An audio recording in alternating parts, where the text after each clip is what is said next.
I started out in the beginning with 3,500, and within 2 years, I was making 9,500, almost 10,000. And then the next job after that, I got 15,000. And it was also like maybe 6 months later from the job year 9,000. So in a space of like 2.5 years, I went from 3.5 to 15,000 rands. While 3,000 rands was nothing. 2.9, sorry. While 3,000 rands was nothing. 15K in 3 years for someone with no previous work experience was quite a bit. So, and again, I kept growing from there very fast. And ultimately, I got to the point of earning a project management salary at the age of 25. I grew like weeds up the corporate ladder, is what I'm getting at. And I ultimately, within my early 20s, earned quite a healthy salary for a woman my age. I was very successful for my age when I was on the come up, right? So if God is doing that volume 2.0 again, I'm going to catch up with every last one of my peers and I'm going to skyrocket past them. And if you have got 6 students a day, or maybe if you want to push it because you're having a rough month or you are trying to save money to do something else, you can get 8 because you're doing stuff from home. But don't overexert yourself now, because at the end of the day, you don't want to give half of yourself to people, to human beings, right? You don't want to give a fraction of yourself for the sake of making money. So I would keep it at just like 6 students. 7 if I'm pushing it. 8 if I'm feeling greedy, frankly, because if you are now so good at what you do, and the reviews that are underneath your particular profile on Preply are so good that frankly people are just booking you left, right, and center, then on that day you can leave your students that are sitting on $10 an hour on $10 an hour. Frankly, I'm gonna start at 15. Leave your students that are paying $15 an hour on $15 an hour, your initial students, and if they stay with you for the long haul, keep them at that price range because you don't want to upset them. But everyone else that is new coming on board, you can increase your rate at your leisure. You set your own rates with Preply. That's a beautiful thing. And after being with them for a certain number of hours, they will stop taking 33% of your money and now take 18%. So it also reduces how much money they take from you because you've got more students and you're more prolific. And you can then take your $15 per hour price and quickly move it to $25. You literally make a decision if you want a raise. And with the more students you get, the more you're able to get this raise. So the day's gonna come when I'm earning what I used to earn when I was working at MTN as a project manager. And then the day's gonna come when I'm earning even more than that. Seeing as the most expensive person on Preply that I know of charged $30 an hour, I'm gonna gun for that $30 an hour. I'm gonna gun for that $30 an hour, but I do not want to be greedy. I don't want to be greedy. I don't want to be greedy, right? I just don't want to go way in over my head and make it impossible or hard for certain students to afford me, because at the end of the day, I'm here to help, right? But I do need to make enough money to pay off all my debts. And that is going to be a decent enough salary for me to comfortably from home where I stay with my mom, not only eviscerate my debts within a year, but also pay Wits off and then be feasibly in any position to negotiate with Wits to give me my degree. Even though it's been years since I was there, I can feasibly negotiate with them. And since the Lord showed me that I've got favor here, I'm looking actually on YouTube right now. There was this woman who has posted a video and she says 10 best places to teach English online in 2026 and work from home. And she has put a whole bunch of websites over there, some of the websites of which need you to have a degree. That's what I'm getting at. So Preply, you don't need a degree. Neither do you need one on Cambly and italki, etc. But there are certain other online teaching spaces that need you to have a degree. And over there, your starting rate is literally something like $20 to $25 an hour. And then you go up, up, up. So the day's gonna come when I don't know if I will ever leave Preply, because at the end of the day, if I've got students that need me, I will keep on there. But I will reduce the number of students I have there and move to one where they need you to have a degree so I can indeed increase my earning potential. On that day, then I can succeed to be a digital nomad that will only ever use English as a foreign language teaching in a classroom as something to help me move the country, get out of South Africa. But it won't be my primary source of income. Remember that whatever visa, the E2 whatever visa, E12, I don't know, listen, it's got a number and a letter. Visa in South Korea that enables you to do no other thing but teach English. You like, it's hard even for YouTubers over there, if at all they're not on this particular visa, to with brand deals and everything, to actually have agreed to do brand deals for your YouTube channel, because you are not in South Korea to only be a content creator, an influencer. If that's what you are, that's all you can be, and that's how you're going to make money and contribute to the South Korean economy, pay taxes. It's not impossible for you to be a content creator, because K Explorer is a content creator and it's all that he does, and he's got a visa for that. But he can never then decide that he wants to teach English right next to his YouTube channel. He can only do his YouTube channel. But I mean, I told you that God has given me a love, hasn't he? I never used to have it, but now that I'm walking in it, now that I'm interacting with it, I'm excited for it. So I love it. I will only ever teach English. Not only ever. There are other things I wouldn't imagine I'm going to end up doing with my life. I'm an entrepreneur, but insofar as I am living in a country as an expat, that will only let me, if at all I'm there to teach English. Ah, look at the technicality. Look at us overwhelm a loop, like jump a hoop, a loop that is a technicality or a system that I beat. Like beating the YouTube algorithm and nonetheless getting subscribers even though they've banned you.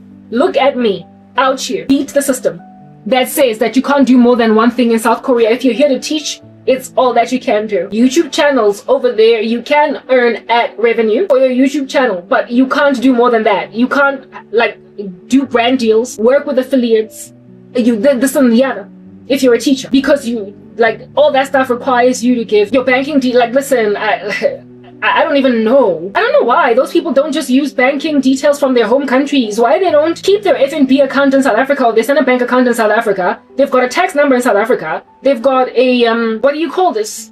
They've got a whole legal personality and a citizenship in South Africa. Why not just route your YouTube relationship through your country? I mean, if you are unlike me and you've got people that you can trust in your country, why not just help your cause along? You know, help a friend, basically get a little bit of money and use them in South Africa to essentially make money as a content creator, also with brand deals and everything from South Korea, and then send you money. I don't think that South Korea would ever have a problem with a person from home sending you money, or you interacting with your bank from South Africa to move your money over to Korea. It would be a little bit expensive with exchange rates and everything because it's going to come directly to Korea, but it's doable entirely insofar as you've got a home country, like a root country, a base camp. That's how you can do this thing. Like content creators in Korea, don't make it technical. It literally doesn't have to be all that deep, especially if you've got family back home. Use your back home citizenship to help your YouTube channel like do its thing.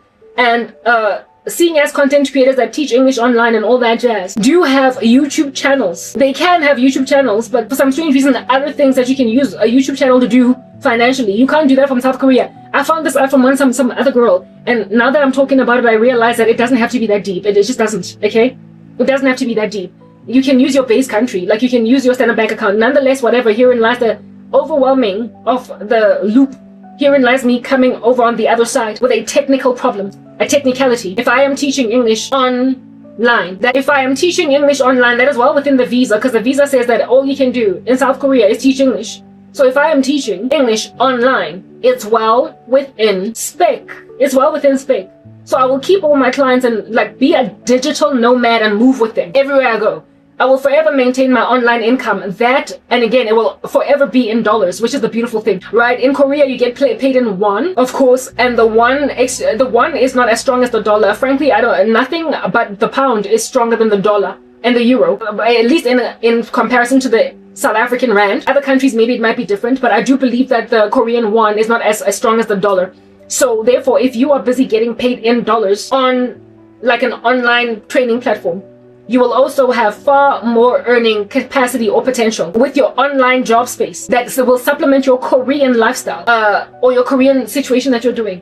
You will always have more to basically supplement your whole thing that you're doing. And I remember lamenting to God that, listen, I've seen these apartments that they give teachers in Korea, and they're like little boxes. And in South Africa, I'm going to be coming, if I'm going to have my own apartment here and have my own life that I'm living here, I'm going to be coming from a place where I've got my own 2-bedroom apartment in 4 ways that's really beautifully furnished and it's all spacious and roomy and I can work out in it at my leisure, to living in a little box for teachers. I don't want those boxes. I thoroughly said to God, I can't move from South Africa from in that comfortable space that I was living in South Africa to those boxes. I need a better box. If I'm going to live in a quaint apartment, it has to be, however, more roomy than what I've seen teachers living in. How in the world am I going to get that done? Because the accommodation is provided for by the school. But then I came to find out that there are certain other accommodations that support you in finding a place to stay. They support you, but they don't necessarily dictate to you where you will stay.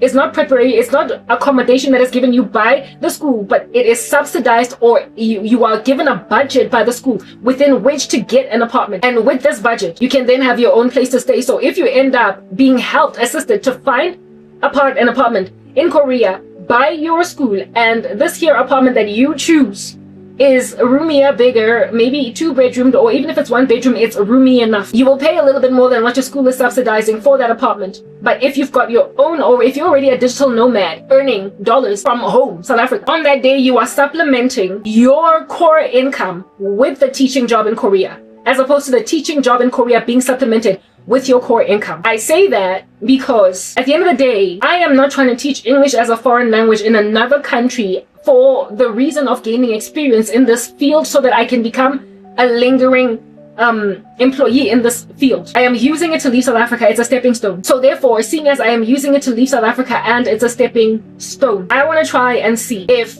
I can't go to Korea, initially teaching English as a foreign language, get this E2 visa, and just like K Explorer and many other content creators doing whatever they do in Korea and they manage to stay there, interview them, find out from them, how did you get to stay here without being maintained as an English teacher? And if at all, it's enough for me to have to basically teach English online. If it's enough for me to teach English online and make enough money to pay taxes to the South Korean government teaching in this fashion, if it's enough for me to stay there without actually teaching in a language school, in a language academy, in an institution, although I think I might enjoy that. If I do, I'll stick around with it. But if I am exasperated by it, I will keep teaching, but I will stay in the country while I am feeling my way around until I finally find a solid home ground to call home, so that I don't have to be a digital nomad anymore. But if a school helps me get an apartment, the problem there, I guess, could be once I leave the school, will the apartment stay? It might. Why would it stay? Because if I decide to go for the option where the school subsidizes the apartment, but I get to choose my own apartment, then when the school stops subsidizing it, I can just still continue to pay the landlord without the school, because at the end of the day, I got to choose my own apartment. I think there are just loopholes around everything. I can overwhelm it because I think I'm gonna have problems. Yeah, I've been saying I think so very many times. I might have issues with coming from an apartment that I'm living in South Africa in relative comfort and ease, and I've got my own furniture here down in these streets, living in this beautiful apartment, and then just living in a box in Korea. I think it might just overwhelm me with sorrow because I'm so old. And never mind am I old, I just have a thing about my living space. But at the same time, the challenge with living in, I guess, Korea is that furniture. You're gonna buy furniture and then you're gonna leave the country, but am I gonna leave the country? That's the question. And am I gonna leave the country within like what, perhaps 5-10 years? If I'm leaving the country in like under 5 years, if I'm leaving the country in under a year, then it would be problematic indeed. If I'm gonna leave the country in under a year, then it would be problematic, true story, for me to buy a bed, buy little furnitures or whatever, and a little vase, a plompoto. Might be problematic. But if I'm gonna stay there for like about 5 years, then listen, when I then leave, I guess I will sell the pot plant, I will sell the couch, I will sell the whatever. But I don't know. God knows how I am. I don't know how I feel about sleeping on a bed that some other teacher was sleeping on, sweating in it for months. I don't know how I feel about living in an apartment where some other teacher just sat her buttock down farting on a couch for months. It's like visiting a person at their own house. Everybody knows how hard it is to sleep anywhere other than home. Even though that person at whose apartment you're sleeping or house is a relatively clean person, but you have to think about your own things. I don't know how I feel about warming food in a microwave that belongs to someone else. I don't know, or that was somebody else's. I don't know how I feel about putting my food in a refrigerator that once was somebody else's, with their fingerprints and whatever it is that might have been their etiquette. I mean, there are all these horror stories of these people out here cleaning mold from walls because of just ill keeping by the previous tenant in that space. When tenants move out, all that you ought to be dealing with is perhaps repainting walls and whatnot, but you shouldn't also be dealing with sitting on their fart. I'm sorry. And I've got my own furniture and I have my own way about my own things. I have an etiquette principle and I won't conquer it. It's gonna depress me to live somewhere where this here is just not catered to. So therefore I need my own furniture. Enough for me to be willing to live in a house in the beginning that only has a bed. Over time, it'll have a pot plant, it'll have a coffee table, and it'll have a TV. In the beginning, I can thoroughly watch television from my laptop or my computer. I don't need to have a fully furnished house, but I also don't want to be sleeping on anybody else's bed. I just can't. Especially considering these other people are not my husband. So I can't take all your sweat, right? Maybe even your urine, I don't know. Like, listen, no. You understand what I'm saying? Absolutely not. God knows these things about me.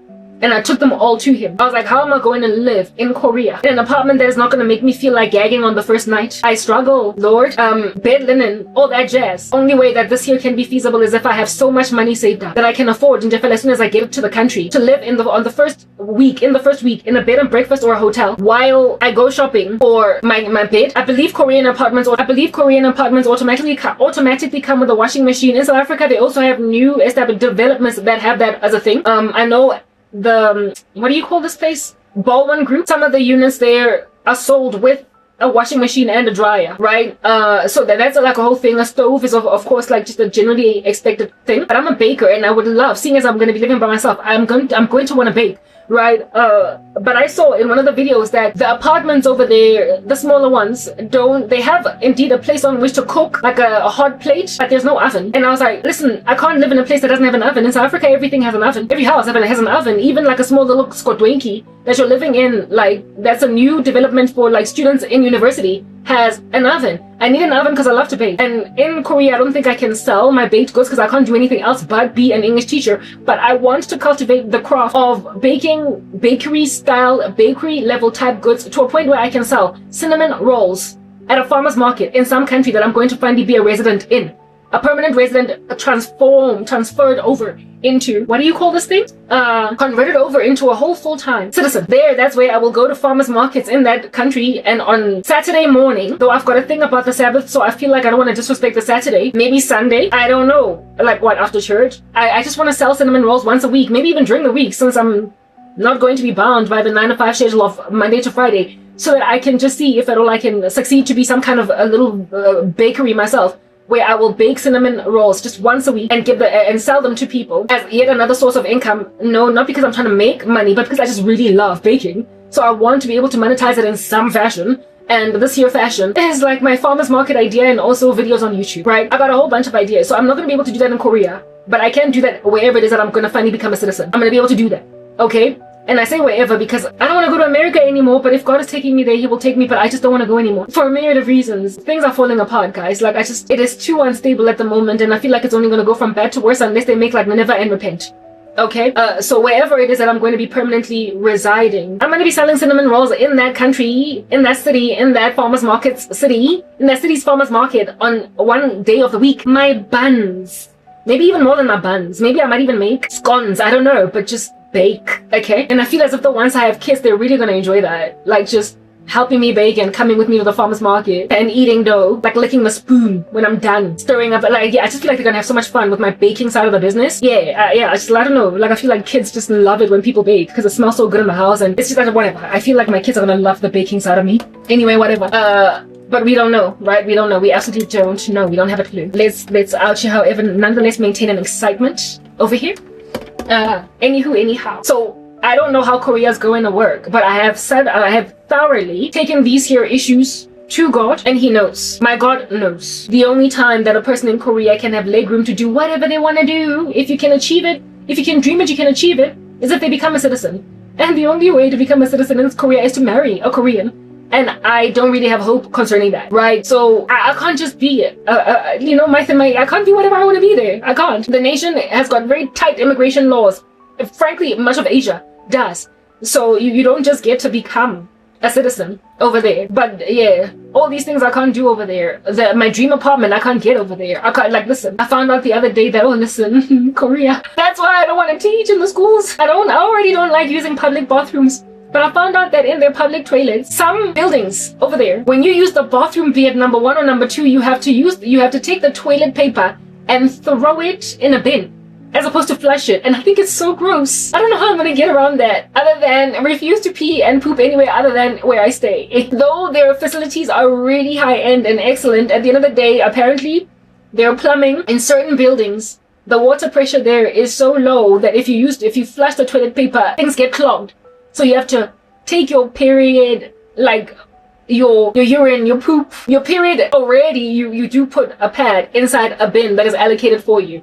But your poop and your urine, that's if you use a pad. But imagine, listen, I don't even want to it's overshared, too much information, right? TMI. But imagine a tampon, like taking a tampon out, and instead of just letting it flush down the toilet, you have to put it in a tissue and throw it in a bin. So I don't want to see that. I don't want to see that.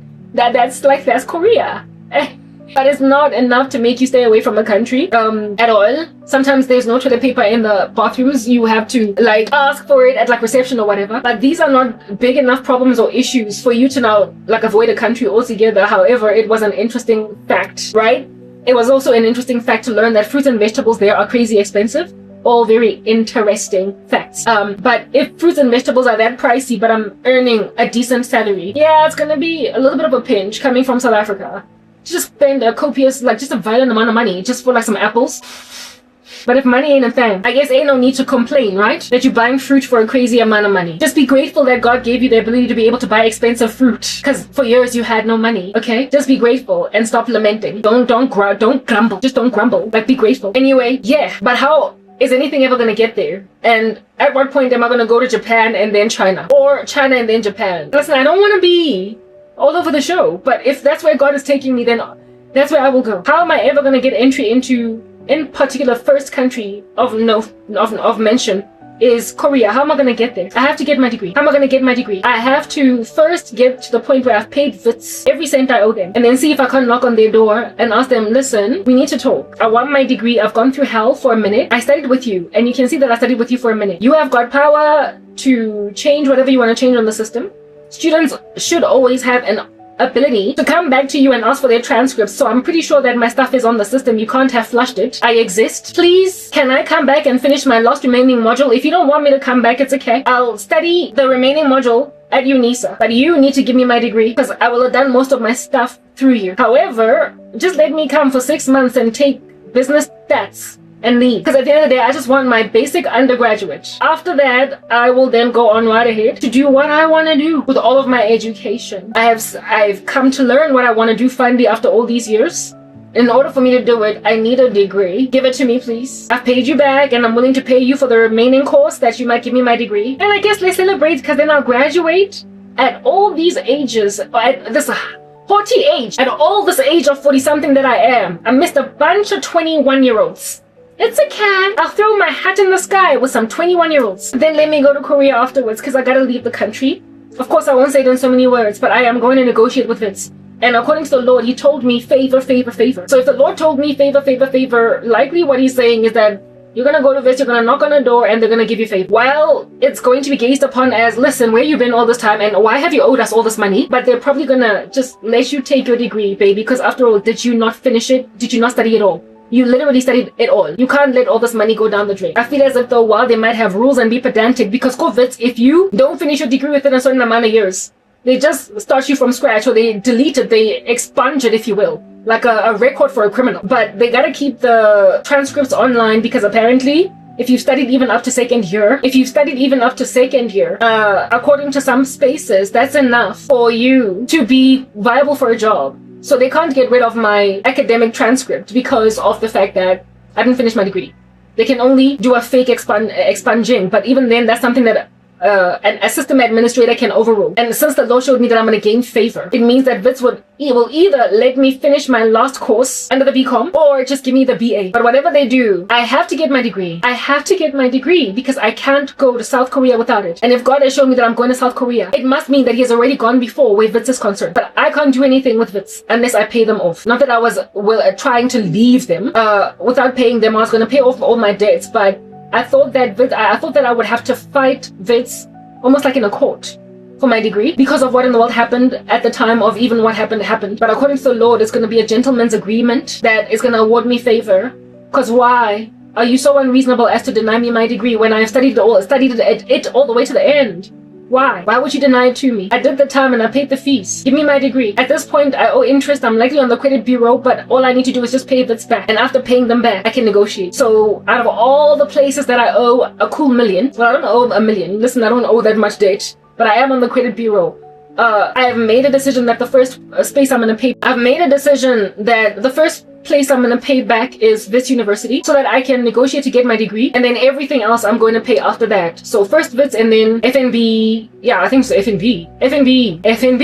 I owe FNB. I'm going to have to go to the credit bureau to find out who I owe and then pay them back. I won't really care if the credit bureau removes me from the credit bureau because I'm not going to stay in South Africa, but I definitely don't want to owe anyone anything. And the first place that I'm going to pay back is FITS. Not back, just pay at all, because I studied through them. That final year, I'm going to pay them for those modules, for those fees. Okay, of course with interest. And then once I have my degree, it's not going to take me 3 years, maybe 6 months to do business stats, but definitely not 3 years. So therefore, it is entirely feasible for me to, remember, like in my old video, perhaps it was prophetic. I said that you might hear from me again only after 1 year. Perhaps it was prophetic. Perhaps it was prophetic. Because if at all this here strategy with WITS works, I will have my degree within 1 year. Because the stats course is a 6-month course that you do either in the first 6 months of the year or in the second 6 months of the year. But if you're doing it full time, not full time but part time, if you're doing it part time, you must do it over a year. I wouldn't register if they let me come back to study at the university. I would not do stats part time over a year. I'm not going to stick around at WITS for a year. I would put myself as uncomfortably as I will be amidst 19-year-olds in lectures at WITS full-time. I will go 2 or 3, how many times a week do they do stats? I will go to lectures uncomfortably. I mean, I work online from home. I will go to Braamfontein and I will sit in lectures with kids that won't even know that I'm 40-something. Listen, I don't look my age. I'll just look like them, right? I will sit in lectures with students that I look like, but that I'm so much older than, that I am like, frankly, the age of a mother too. I will go to the lectures, sit with these young ones, learn, go home, learn, go home, write essays, not essays, you don't have essays, it's statistics. Do tests, do tests, and then do my final exam after 6 months, and then get my stats. And once I have my stats, I have my degree. I'm not studying anything else. I don't need to. I'm not confused anymore, like I used to be back in the day. I don't want any other extra thing. I'm not gonna just stick around in school. And then once I have my degree, I'll make my decision what I want to do for honors, if I want to do honors, if I want to do an MBA, if I want to do this, if I want to do the other. Because I love to study, so I'm always going to study. But remember, I said that this English thing, I'm really loving it. So I don't know what I may very potentially major in. Not major, but supplement my education with. Like, I don't know. I did also say in my other video that I want to do management consulting. Hey, there's so many things I want to do, but listen, I'm only one human being, okay? So perhaps maybe I would get a business postgraduate qualification. Through which institution, I don't know, but I'm not staying in South Africa. So I might get, like I said, maybe an MBA and honors, I don't know.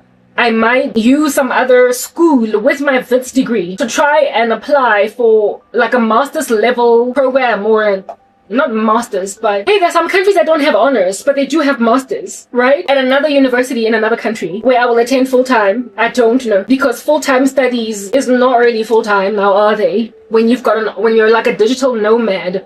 So if I then can get like a student visa in some other country, it's okay.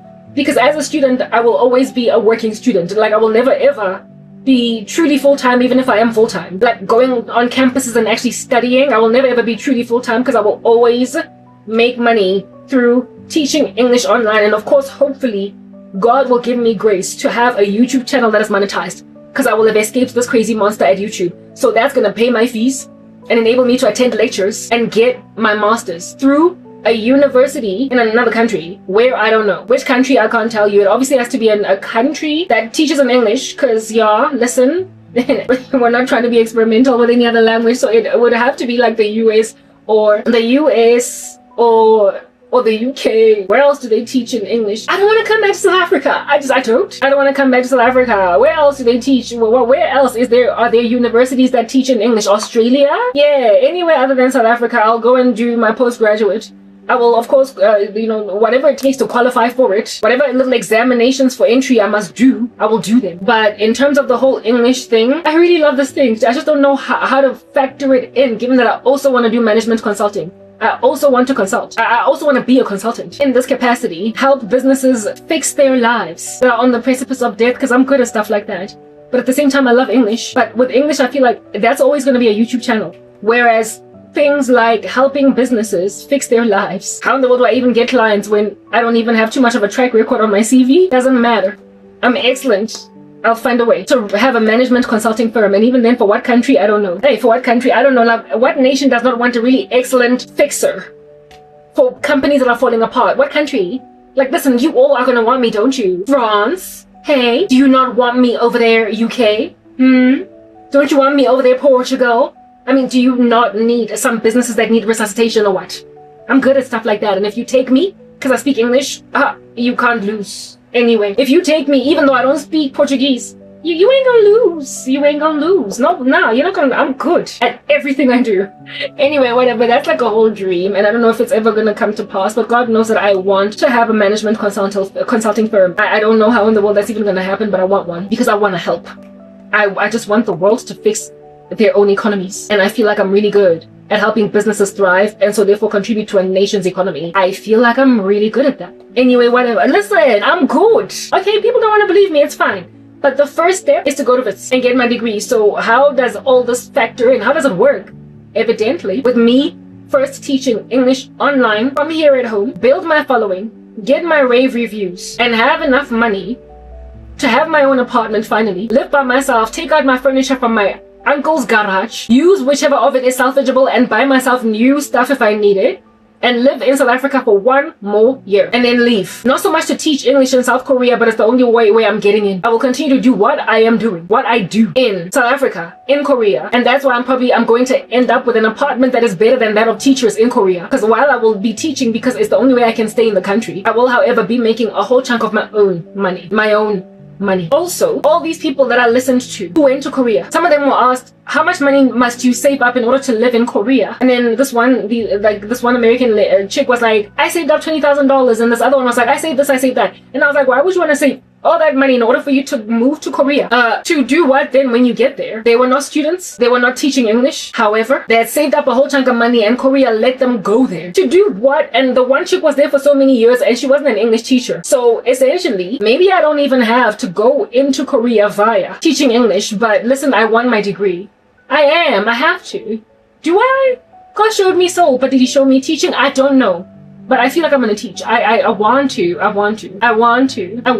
It's not that it's not that I don't want it. I want to. I want to do it. I do want to do it. I really do. I do want to do it. And it would be great if they would give me grown-ups. I want adults in a night school, but okay, it's fine. I'll take kids if that's what you're offering. But I do want to do it. I really do, because I love to help people. And just seeing somebody improve and grow from strength to strength and their vocabulary increasing and their ability to conversationally speak English, for you to just watch them flourish and burgeon and blossom like a flower. That is, I think, something that could really warm my heart, you know? So I do want to do it. I just am very, very trepidatious about all the other things that people talk about in Korea that are problematic, but every nation has its own problems, and every country that has got a crazy facet of it ultimately gets corrected over time. And I spoke about how in Korea, the day must necessarily have arrived. There's no way it's not coming. They might as well plan for it, where they're going to be more diverse than they are today, because their kids are not going to stay in the country marrying each other. Some of them are going to take black brides. Some of them are going to take white brides. Some of them are going to take Indian brides. Some of them are going to take Colombian brides. And the country is, as a result of that, going to diversify. So they might as well just plan for all that diversity at some point, though today they are a homogenous society. They might as well just start planning for it. Okay, so whatever crazies that it might walk in today, it will at some point just stop walking in that crazy fashion. Therefore, while it might stink to be stared at in a train, it's not a metro. We don't know what's going on over there. While it might be crazy for you to get stared at everywhere where you go, or people not sit next to you when you're in a train, the day's gonna come when people are huddling nicely close to you. Like, listen, everybody's just trying to expel body heat in winter, because ain't nobody had room for any of that. Ain't nobody. No, not here. Not today, baby. Not today. Things are gonna change. And I mean, from some of the interviews that I listened to of some of the people that were living, that have been living there for very many years, that the common thread among them is that things 5 years ago were significantly different from today, and for the better. They've gotten better as at today. So, like I say, legacy expats in that space received like immaturities just handsomely as a blow, whereas maturity has been enjoyed now by the newer expats that have come later on. So therefore, they laid the groundwork. They helped the teething phase to embrace multicultures along for people like us who would come only in the later years. They helped it along. They made life a little bit easier for me when I go there, because they had to endure the blows initially that now had to be call this overcome. So yeah, no, I'm not really scared. The ground has been laid for me. The table has been prepared. And there's also this like huge celebrity that is a black man in Korea that once lamented on a public platform about some racism that he endured. And all of Korea was listening in, and the reaction was basically horror and shock, and it's stuff like that that essentially, like I said, has lain on the ground for me, for people like me. So while I might have some fears, I feel like they're unfounded. There's no need. But I am going to Korea. I don't know how. I do know. I'm speculating. So all I can do right now is just finish my TEFL assignment. You see, now I have juice and gumption. Now I'm excited. Now I can push. Now I can finish my first assignment. And so therefore start to make money so I can pay my fees off at WITS, get my degree, and go to the country that I want to go to. The situation was so dire that I was like, okay, maybe I should go to Thailand because I want to leave the country. I was so sad. I was like, God, I can't stay in South Africa. I gotta leave. I was like, maybe I'll go to Cambodia. And God was like, but I said Korea. And I was like, but how, God? And I've explained how now. All the things he's been telling me, I was able to put them together in a puzzle that has been now formulated and put together on the ground as an understandable piece of art. Whereas I've been getting nitbits and dribs and drabs. And the only way that I can put stuff together in a way that makes sense, y'all, only way is when I come here and talk. So that's why I can just linger for hours and hours and hours just rapping on. This here space helps me finally find my true north. It gives me understanding. It is a space where, because I'm sharing my testimony, God gives me understanding. So that's what in the world and the heaven is going to happen, but nobody's going to find out until I'm in Korea, how this whole process unfolded. Now I have been given encouragement to keep pushing, because I was just stuck, stranded, struggling to do my assignment. Because I was like, why am I like investing so much energy to just get this TEFL certificate and just like grind like a dog? Only for me to just, I don't even need it in order to teach on Preply. What is this assignment for? It's giving me understanding, knowledge, and what do you call this thing? It's giving me knowledge and understanding and jargon on my tongue that I quite respect. It's changing the way that I speak English. Do you understand what I'm saying? So I love it, but it also has introduced me to a world of a new vocation that I never would have interrogated unless I was put in such attrition that I had no other thing but try something out that I historically never looked at before, because what else do I have as an option? And look at it turn out to be so fruitful, pertaining, encouraging me. I love it. And I intend to make out of it a career somehow in the future. And look at me, how old am I? I'm 41, I'm turning 42. So everyone that, when I was out on a limb crying, over that, well, I wasn't really crying, but I was mournful enough. I was despaired enough to be at the precipice of at the precipice of such tears as those over the ageism of Korea, and that I'm 40-something years old. And God said to me, Moses commenced his ministry at 80. You're like half his age. What's going on over there? Rabo, stop fretting and fronting. That's the beauty about the vantage point of Christianity. That's the glory about being in Christ. Everybody else is out here going and teach English in Korea, Thailand, China, Cambodia, Vietnam, wherever. Fresh out of university. And herein lies this chick that has been endured through sorrow for 11 years going on 12. That lost a whole thriving career in corporate South Africa where she was very successful. In that whole loss also happened to endure a collateral damage, losing her degree too. And now at 40, what? I'm like trying to do that which 22-year-old graduates from universities are interrogating. Am I not going to feel like a skogwan? But you see, the Lord was never just trying to make me an English teacher. He was trying to give me my dreams. And here it is that now I can feasibly fathom being a management consultant, running a firm of that nature, helping businesses hopefully across the world to improve themselves, be better. Do you understand? Because then if I have a degree, it'll be feasible. And if I have a YouTube channel, while I might not have had experience in the past of actually truly helping a company flip its model and come back from the precipice of closure, of liquidation, I can give them models on YouTube through a channel on YouTube to show them that I can do it. So run a YouTube channel of this nature, giving this advice. And if it grows and becomes successful enough, why not bring me into your company? But then again, a company is not just going to give you their everything. Definitely on a silver platter, because that's like confidential stuff. It's like IP. Do you understand? So they're not just going to give that to you. So I could say I would volunteer. But I mean, really, volunteering is also volunteering to get real sensitive data on a company. They're not just going to give it to me. Therefore, I have to prove myself in some way. And I feel like YouTube is that space where I can prove that I can flip a whole company. Because not only did I start one from scratch, but in myself, I was like a near liquidated organization. And I bounced back, yo. So I can help you do it. That's my dream. These are things that I want to do. And my prayer is that I'm going to be able to do them with my husband. Type establishment thing. Then again, my husband is likely an entrepreneur in himself. He's doing his own thing. I will likely function as the wind beneath his wings, or some kind of helping force when I finally come into his life. But this is the mind that I have as a business. Do you understand what I'm saying? And I feel like I've got good, sound advice for never mind companies, but nations. Because all these people that are sitting on my chest making sure that I'll go nowhere, am I not beneficial for South Africa? But look at how you kicked me out. South Africa, this is what you're losing. You're going to make me a digital nomad until I finally have citizenship in one particular country. You have awarded me an opportunity to study a postgraduate degree overseas.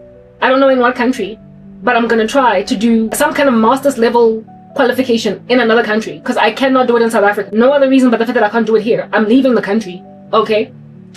You will have helped me get a degree that I never thought I would get back, because you gave me the gumption, the volition, and also God confirmed to me that I'm gonna get it back. He did not take my degree away. It was something that I wanted with all my heart, and I worked really hard to get it. I can't be the only person in my family that is not qualified in anything. He only put it on ice. He froze it for over a decade. And then after that decade ended, those 12 years ended, he then gave it back to me. And you're about to see that happen. So all this time where you're calling me a matriculant, I never have been. I am educated. And my ministry is evidence that I'm very educated in very many fields, very many respects, disciplines. As I'm busy studying this course, TEFL, and looking for online resources, I happened upon something that I clicked on just to refresh my memory, because it reminded me of varsity, because I could recognize it. That's how, and the thing that I recognized was Piaget's phases of childhood development. The ones that I know really well are those of a Freud, his psychosexual stages of childhood development, but are around the same time when I was studying Freud's theories of childhood development, I was also studying Piaget's. And when I went into that YouTube channel just to refresh my memory, I was like, people took away all this from me. People also took away my ability or my intrigue to basically refresh university knowledge. Now that I'm in a new space and I need to recover from memory what I learned before by revision, I revised Piaget's theories of childhood development because I saw it on YouTube. I clicked on it. It was only a 6-minute video, so it didn't have too much detail. But I remember being like, I forgot so much of this, because after studying the stuff, it was just put at the back burner for 11 years going on 12. And now I have to refresh myself by reminding myself what I once learned, because we don't retain all knowledge and unless we continue practicing, training, and consuming it and revising. We're not going to remember. Stuff just flees from memory unless you keep on consolidating your understanding by revision. But what incentive do I have to revise what I studied when I have no vocation, when I have no industry, when I have no job, when I have no purpose, no place wherein to go, everywhere to lodge my body that I might be influential in that space? What subject matter expertise am I going to use of all of the stuff that I learned in order to be an economically viable citizen of some country, when you have refused me an ability to be able to live anywhere? South Africa, that's who you lost, okay? Making me out to look like a matriculant because you love your witchcraft. It is so ubiquitously occurring, like I said earlier, God using that light-hearted joke in this very dire matter. You are as ubiquitously occurring in your practice of sorcery as the schwa sound in the English language,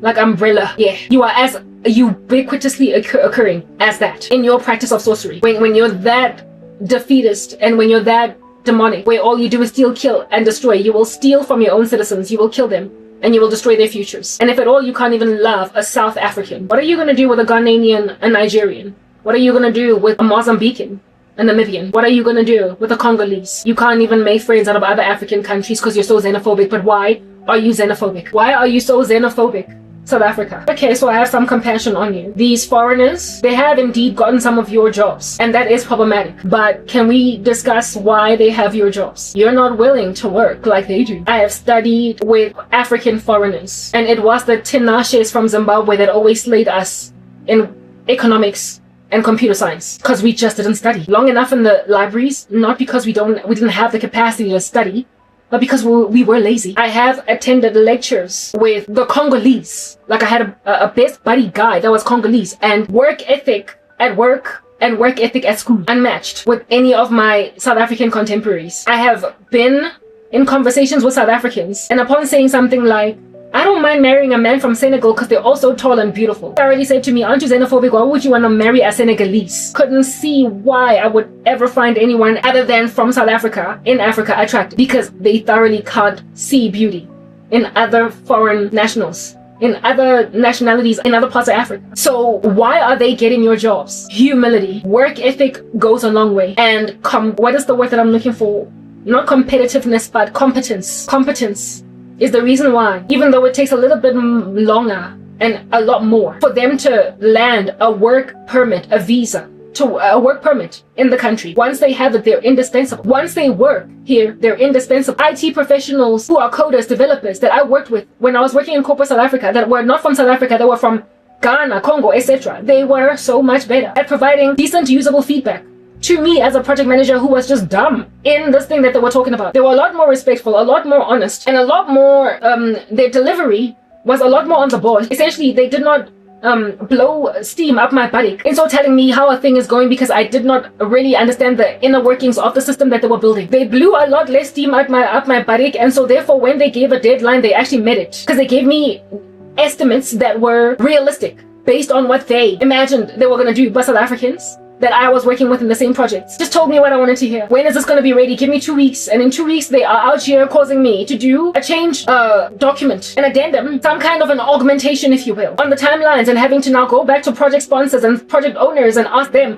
for an extension and for more money. So therefore making me look like I just don't know what I'm doing as a project manager. I mean, it doesn't, and that's why I was so frustrated in project management. I was frustrated because I was not well versed enough in software development, having not been a coder historically myself or whatever, for me to be able to know when somebody's out here blowing steam up my body. So it was the foreign staff a lot of times, not all the time, of course, there were some good South Africans, but it was a lot of times they were the easiest to work with. And they also had an air of humility about things, an air of humility. They were honest and reliable. And if at all you're not honest and reliable, you might get a job today in this company, but next week, the new recruit, once you leave your job for another company and they put somebody else in your position, the boss that hires a Tinashe from Zimbabwe with a work permit in South Africa is not going to be willing to let them go. And they're going to understand just how much better these people are. And also because I get it, there's like a whole random, crazy, weird, ugly bug of mistreatment in this country of foreigners. It is also understood that you can pay them less. So they get paid less for better work outputs, and they're just better people on the job. They're more competent. So your boss next time is going to insist on getting Tinashe again and again and again and again and again. If Tinashe should decide to quit this job and move to another one, she's going to try and find another one. Instead of you, Dumi. Instead of you, Pinky. Instead of you, Lerato. Instead of you, Temba. Instead of you, Jab. Not that South Africans can't do work. We're all born on this continent that's got so many richly intelligent people. It's that you just don't want to work. It's you're lazy, and also you're full of shortcuts. But Africa in totality has got a disease of sabotage and a disease of witchcraft. That is not just on Jabu, but it's also on Tinashe. It's also on Haruna in Nigeria. It is also on people that are chilling all over Africa. Africa's just got a witchcraft disease. So if it's got a witchcraft disease, nobody's going to conquer, nobody's going to succeed.